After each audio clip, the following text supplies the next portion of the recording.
So if you would like to pray with something, I know you know how to pray. I know you do. That's not the issue. What I'm asking about is there are some things that may come up during prayer that you have to be kind of prepared for. Things people say and ask and how to handle. And would just be a one-night training thing. If you're interested in helping us out with that, they'd like us to have 30. I'm like, that's half our church. Okay. So, and then that thing, I don't know if you saw the date. It was really tiny, way over in the corner. That thing that's at Hawkeye, that is the first Sunday in October, the 7th. In the evening. And so we really want to get involved and have a lot of people involved in helping with that. So, and we're going to have a baptism service. If you would like to meet to know what baptism is all about, then next Sunday, meet us after church. And then if you'd like to be baptized, August 17th, be here with the towel. And we will see to it that you are baptized. Baptism is right here. Behind this thing is where we baptize people. And let's see, let's pray for our schools because you're going to be thrilled to know that 29 days is all you've got left this summer. Bummer. Okay, so let's pray for our schools because people are nuts. I don't know if you've noticed that. There was a stabbing in Walmart yesterday. That's just crazy. But some Marine took them out, so that's good.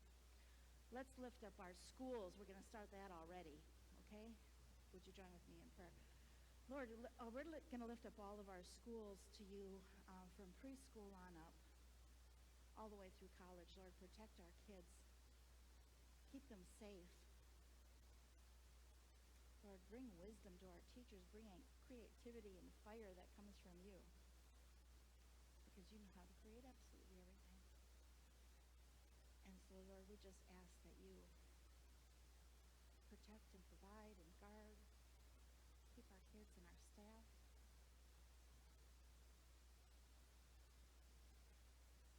Lord, all the testimonies that can come forth out of this thing, of your provision and your safekeeping, Lord, we just are anxiously waiting to hear what you have for your kids.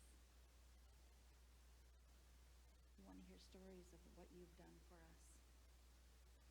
In Jesus' name we pray. Amen. Okay, today we are going to start. Oh, I have to tell you this too. Rachel made me not forget. We're no longer on Facebook, our services, because they have rules, and the rules have rules. And so we are now on YouTube, and we're called Downtown Church YouTube. Downtown Church, one word, Downtown Church. Okay. We're going to do Ecclesiastes today because we're going to put it all into one sermon.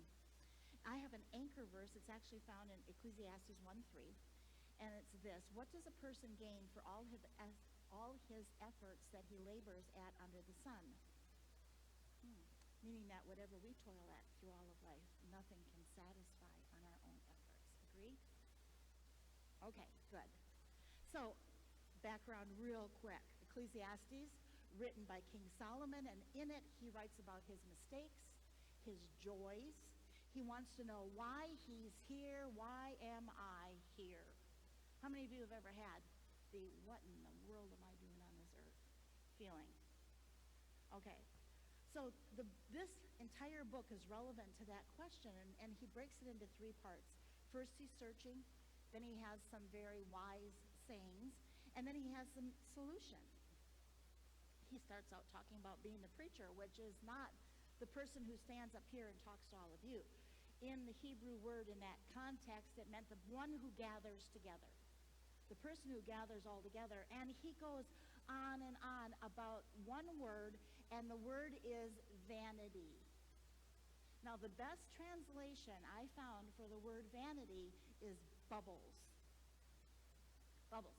If you have a little kid and you give them bubbles and they take out a wand and they blow on it and the bubble lasts, if they get a bubble, it lasts, what, a second and a half or two? And that's what Solomon is saying here. Life is all these bubbles. Nothing lasts. Nothing's personal. Nothing is, forgot the word. Anyway, futility. He's talking about the fact that it doesn't last, so why bother? Have you ever, I'm going to speak to the women here and to any men who cook. Have you ever, like, labored over a meal? And we're getting like Christmas, Thanksgiving, Easter dinner, something like that, somebody's birthday, and then they go, home, and it's gone. And you're like, what's the point of all of this? Okay, that's the feeling that Solomon has here. As a matter of fact, he uses the word vanity, meaning bubbles, it lasts as long as a bubble, 37 times in 12 chapters. He sounds so depressed. Everything's bad. Nothing's good. I hate my life. And what is it that we work for? Because all that we work for under the sun is bubbles. The book actually is like Solomon is looking for a new covenant. He doesn't know that he needs it. He doesn't know that Jesus is going to bring it. But he does realize that nothing on this earth can satisfy. He names the things that make your life unhappy. It's predictable. It's tedious. It's the same thing coming and going. There used to be a commercial on TV where a guy had to get up in the middle of the night and go, time to make the donuts. And he was every day, time to make the donuts. And one day he met himself coming in the door as he was leaving. And it gives the idea that absolutely everything about his life is exactly the same day after day. Solomon writes, we've got birth, we've got death. He says the wind blows and the sun rises and the sun sets and the rivers run into the sea, but the sea is not yet full. So what's the point of all of it? He's smart. He's the smartest man that ever lived. And he sees that there are cycles in life, predictable things, yet he's missing something. Paul knew what it was. It was found in Romans 8, verse 20. For all creation has been subjected to futility, and when it's in the Greek, it means emptiness, because of him who subjected it in hope. What Paul is saying here is that God put a hole in your soul. He has an empty spot inside your soul so that you will long for something more than you are able to fulfill on your own. This is going to make all of us so very happy, but you were created empty inside. Hey, so cheery. But God put eternity in our hearts, it says. It says that we were made for eternity. Solomon recognizes that. And everything under the sun, you know what's under the sun? Everything that is horizontal. Everything that is on earth. Everything that we see and do will never satisfy. It may for a moment. You can do things that make you happy. Some of you go to the fair and woohoo, have a great time. And that satisfies you for a while. Some of you golf. Why? I don't know. But I used to. And that might make you happy for a while. You might go on a vacation and for, all except for that last day when you're like, I got to go home tomorrow. It will make you happy. But it's not going to satisfy you in the way that Jesus can satisfy you. So Solomon starts to philosophize. All is soap bubbles. He says, can you grab the wind? Can you grasp it? Can you hold on to it? Can you make something that's crooked straight? And so he starts looking inward at who he is. And he says, you know what? I've attained greatness. I've attained wisdom and knowledge. And he looks at everything about himself. And if you do this, don't do this. You will get depressed.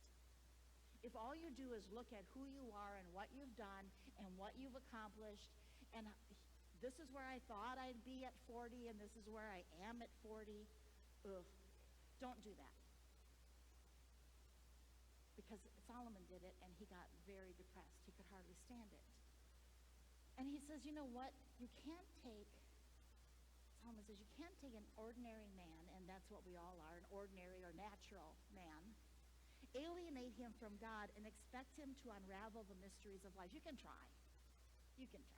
I mean, go do it.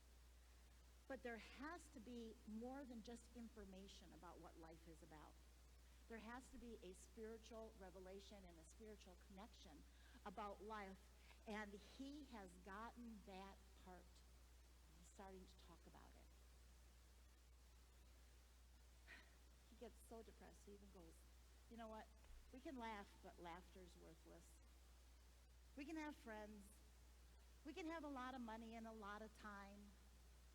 I read someplace that in today's dollars, King Solomon was worth $8 billion with a B, billion dollars. For that day, that was, well, for this day, that's a chunk of change. That's a lot. And he says, you know what, I've had all the friends, and he says, I've had a lot of wine. And he's not talking about wine that, Boone's Farm in a bag. He's not that kind of wine. He's talking about, that's how old I am, okay? He's talking about the fact that he had the very best wine, the very best that all the world had to offer. He was bored, so he had them bring, every 3 years, he got a boatload of peacocks and monkeys. I'm not kidding. A load of peacocks and monkeys every 3 years because they were entertaining to him to have the monkeys in the courtyard. And so he's had it all. He said, I can afford everything. And of course, if you have a lot of money and you have expensive wine and you have great digs where you live, you're going to have a lot of friends, right? Because they all want to do that too without having to work for it themselves. And so he says, I had all of this, and it did not work. He said, I had unlimited resources, anything and everything I wanted, and still I hated life. Well, I know why he hated life. He had 700 wives and 300 concubines.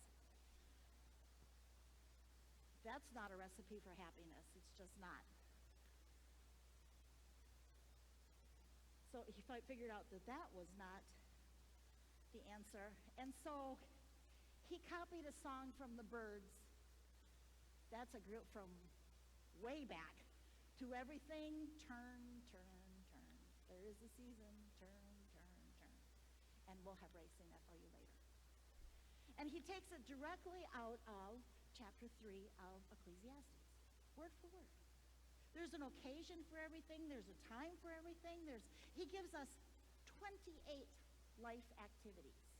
A time to mourn, a time to be happy, time to dance, time to do all the things. He says, you can do this and you can do that. It's not going to make you happy. Sorry. There's a time to rejoice. There's a time to cry. There's a time to keep and a time to throw away. But I know, he says, chapter 3, verse 14, I know that everything God does will last forever. There's no adding to it or taking from it. God works so people will be in awe of him. That raises a question here. How many of you have ever told God how to solve a problem for you? I tell him frequently. You know what would be great? This, and this. And time's a wasted. And then it works out completely different than I told God how to do it. And it's so much better than I would have designed on my own. Has that ever happened to any of you? Your prayers don't actually line up with our prayers are not actually prayers. They're prayers of saying, do this and do it now. But as he brings God into the equation, as we read in chapters 3 and 4, as he's bringing God into the things, and he's like, you know what, God did this and God did that, and he brought it here, and you know what, I'm starting to feel a little bit of, dare I say, mirth, happiness, joy, about all the things that God has been doing, and he goes from the tedious to things that are controlled by God. He doesn't understand it. None of us understand how life works, none of us, but God makes it worth, and God makes it makes more sense of it. And so Solomon says, if you add God to your life, if you put him in here and you insert him there, things are going to start to make sense. You know that when we know God has a plan, the Bible tells us more than once that God has a plan for us. It's a plan for good and not for harm. It's a plan that we're just keep going. You'll get there. Just keep going. And trust me. And when we know that there's a plan, we don't always understand it. No, we don't ever understand it usually. But when the plan worked out, when God did it, we can go, that was God. There is nothing I could have done to orchestrate how this thing fell together. There's nothing I could do to make it work out this well. And life starts to make sense, and we stop having a random set of events that happen. We stop having a random set of events, and it starts to make sense. It starts to make sense how God is working things together. Sometimes our outlook is that we just have to make the best of it. Enjoy it now, it's going to all be over soon. As a matter of fact, Solomon says that to the people. He says, when you're young, bring God into the equation because things are going to change. Jesus says, I have come that you might have life and have it more abundantly. A life that is full. A life that is worth living. Going back to Solomon, chapter 4. It's all vanity, it's all bubbles. It all doesn't make sense. You work, you get money, you work some more, you get more money, you spend your money, you work some more, you get more money, you spend your money. That's what he says in essence. And yeah, we can all relate to that. He says, you might even have political sense. He was the king of a country. I would call that successful. And yet he said it was empty and useless. But you know what he says is so important about that? He says it is important for you to have a unique set, and unique means fitted to you. Unique set of friends to help you get through things. It's important to have relationships. And he even writes, chapter 4, verse 9, 2 are better than one because they have a good reward for their labor. Okay, well, good job, Solomon. You know who said that first? God. In the Garden of Eden, it's not good for man to be alone. And so he made a woman for him, a helpmeet. And it goes back to the fact that we are built with a hole in our soul. We are not to be independent. We are not to be without other people because we need each other. And he says in verse 10 of chapter 4, woe to him who falls without another to lift him up. Two are good together. One's not good. Two are good together. But a cord of three, if we have a cord of three, it's not easily broken. Oh, man. Solomon put that in there so that when I perform a wedding ceremony and when Ray does, we can talk about a three-strand cord. It's the bride, the groom, and Jesus. And when they are all intertwined together, when they're all wrapped up in each other, that cord cannot be easily broken.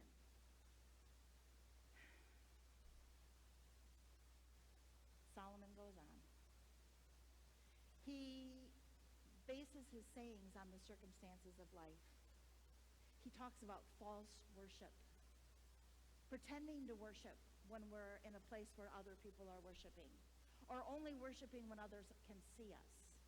He talks about the worship of wealth,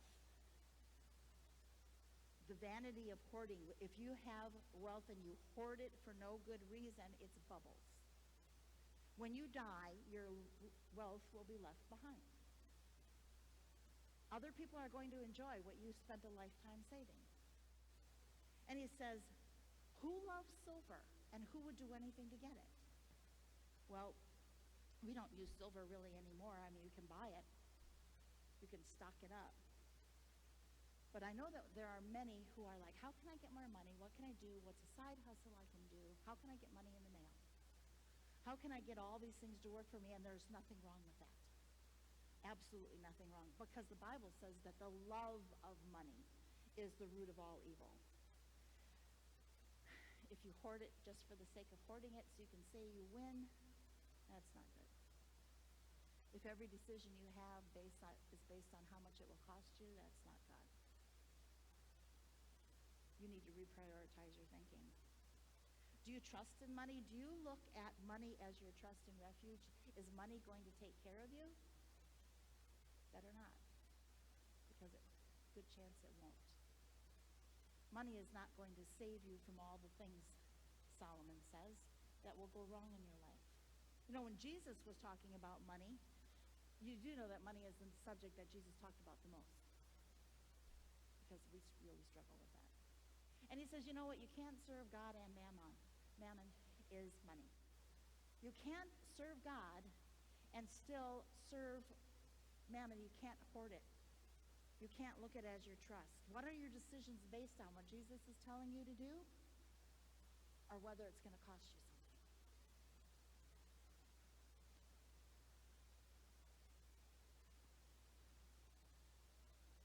The labor of man is for his mouth, he says, but the soul is lacking. The real me isn't satisfied by what I do. There's a phrase that was popular many years ago. It's the people would say, I'm not tired, my bones are tired. I am depleted. I am completely dry of anything spiritual. My soul is just aching. We did a Bible study on soul care a few years ago, and it was amazing how much we let go and let things slip by without caring for the soul. And here's the deal. The only part of you that is eternal is your soul. And so what is the condition of your soul? You know what? When silly me was in CrossFit, breaking all my bones and being half dead 3 days a week, what they said every stinking time I was there was, what have you been eating? I would say deliciousness. Really good things, delicious things. And you know what? The same thing goes here for your soul. What are you feeding your soul? If I'm going to feed my body, I'm going to have to exercise and eat right and try to sleep at night. Okay, right? That's in theory. Okay, so, but if I want to care for my soul, I'm going to worship. I'm going to breathe in the breath of heaven. Breathing in the breath of heaven is prayer. I'm going to take that in. And my soul needs exercise. And this is how you exercise your soul. You obey God's word. And you're all going, yeah, that sounds easy. Care for your soul, because it is going to become uppermost in your life. You know that there were some famous people that died in the last week to 10 days. Theo from the Huxtables and Black Sabbath guy. Ozzy Osbourne, the Hulk, Hogan, Connie Francis, Mangione, trumpet guy. Okay, so I don't know about any of them except for Hulk Hogan. Hulk knew Jesus. Hulk was baptized in May of 2024. And his wife gave a testimony about his life, and she said, Jesus was his best friend, and it just pleases me, and she's bawling when she's saying it, that he is standing in the presence of Jesus right now. I don't know about the other ones. I don't know how they knew Jesus, if they knew him. They know him now. So we need to care for our soul, because it's going to become uppermost in our life. We have a thing. Let's finish this. Let's wrap it up. Solomon says, if you have the opportunity to go to a wedding or a funeral, choose the funeral. What? That sounds like fun.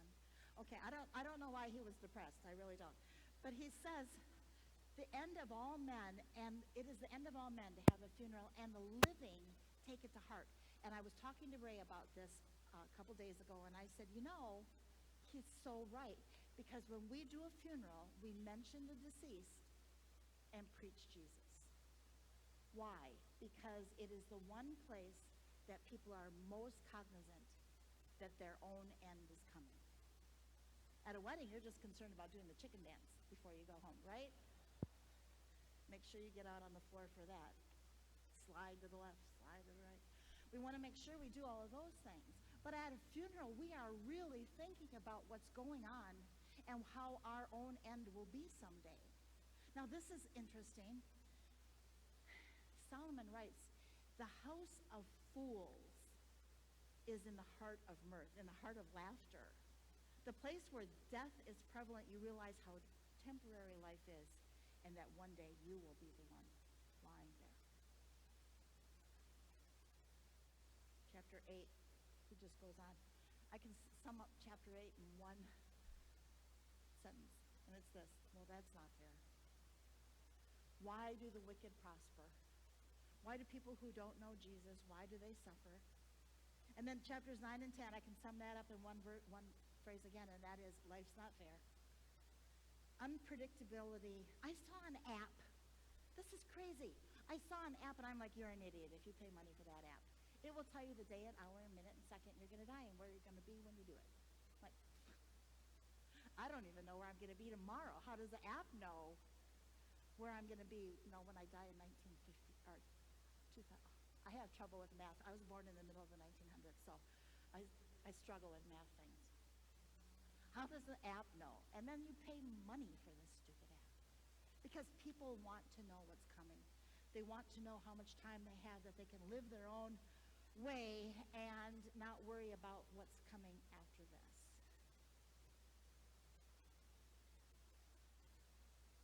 Solomon wraps up the book of Ecclesiastes with this. Use the things you can see. Use the things you can observe. And we are limited if all we do is gather information. The finite things that have borders can never grasp the infinite, which is eternity. We have puny minds, the Bible says. And so the solution is, you're going to be born, you're going to be a youth, then there's old age, and then there's death. You don't know which way the wind is going to blow. You don't know what's going to happen. Solomon says, you don't know how the bones of a baby grow in the womb. But we do know that God is going to bring us all to judgment one day. He tells the people in chapters 11 and 12, rejoice in your youth. It's going to end. And I love this verse written in the Message Bible. It says, old age isn't for the weak. It's not, and yet that's where we all end up. He also writes, old age takes your entire life to prepare for. Life will get difficult. And before it gets difficult, enjoy your youth. But begin to set up patterns of right choices. Solomon writes, your mental powers are going to fade. Your strength will fade. It says you will be afraid of heights. It says you can't hear as well. It's like he knows me. Your hair will turn white. No, it won't. I know how to prevent that. But he says all these things are going to happen to you, and you think when you're young that life will last forever. And then you realize the years go by quickly. I have this thing. It goes in my dining room, but I brought it here today to remind me, because there are times that I would like to buy stuff. Stuff is fun and stuff, but my saying is souls over stuff. Where's my emphasis? What is it that's important to me? What is it that I want to focus on as my years begin to dwindle, as do yours?